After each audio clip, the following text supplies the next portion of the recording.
Nehemiah 13.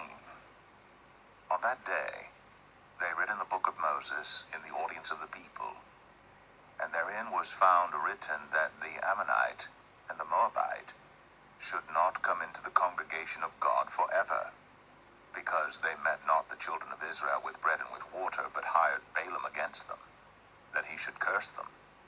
Howbeit our God turned the curse into a blessing. Now it came to pass, when they had heard the law, that they separated from Israel all the mixed multitude. And before this Eliashib the priest, having the oversight of the chamber of the house of our God, was allied unto Tobiah.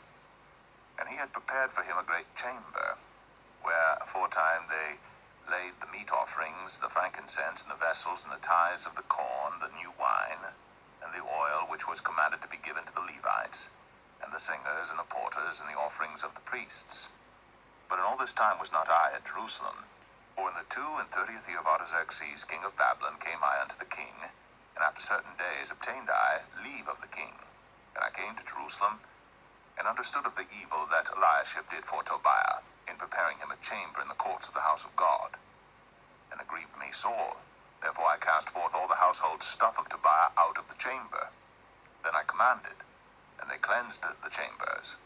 And thither brought I again the vessels of the house of God, with the meat offering and the frankincense.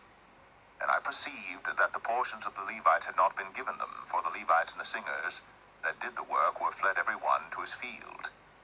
Then contended I with the rulers, and said, Why is the house of God forsaken? And I gathered them together, and set them in their place. Then brought all Judah the tithe of the corn, and the new wine, and the oil unto the treasuries.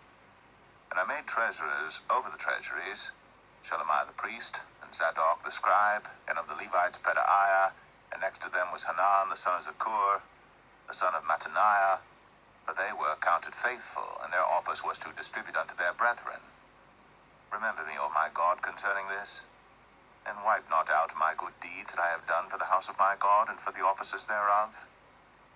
In those days saw I in Judah some treading wine presses on the Sabbath, and bringing in sheaves and lading asses, as also wine, grapes, and figs, and all manner of burdens, which they brought into Jerusalem on the Sabbath day. And I testified against them in the day wherein they sold victuals.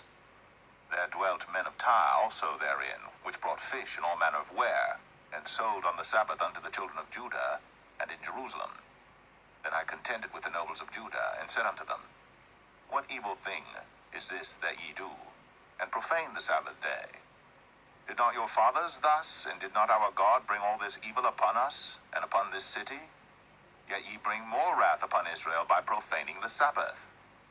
And it came to pass, that when the gates of Jerusalem began to be dark before the Sabbath, I commanded that the gates should be shut, and charged they should not be opened till after the Sabbath. And some of my servants set I at the gates, that there should no burden be brought in on the Sabbath day. So the merchants and sellers of all kind of ware lodged without Jerusalem once or twice. Then I testified against them, and said unto them, Why lodge ye about the wall? If ye do so again, I will lay hands on you. From that time forth came they no more on the Sabbath. And I commanded the Levites that they should cleanse themselves, and that they should come and keep the gates to sanctify the Sabbath day. Remember me, O my God, concerning this also, and spare me according to the greatness of thy mercy. In those days also saw I Jews that had married wives of Ashdod, of Ammon, and of Moab. And their children spake half in the speech of Ashdod, and could not speak in the Jews' language, but according to the language of each people. And I contended with them, and cursed them, and smote certain of them, and plucked off their hair, and made them swear by God, saying, Ye shall not give your daughters unto their sons, nor take their daughters unto your sons, or for yourselves. Did not Solomon king of Israel sin by these things? Yet among many nations was there no king like him, who was beloved of his God, and God made him king over all Israel. Nevertheless, even him did outlandish women cause to sin. Shall we then hearken unto you to do all this great evil, to transgress against our God in marrying strange wives? And one of the sons of Jehoiada, the son of Eliashib, the high priest, was son-in-law to Sanballat the Horonite. Therefore I chased him from me. Remember then, O my God, because they have defiled the priesthood, and the covenant of the priesthood and of the Levites. Thus cleansed I them from all strangers, and appointed the wards of the priests and the Levites, every one in his business, and for the wood offering at times appointed, and for the first fruits. Remember me, O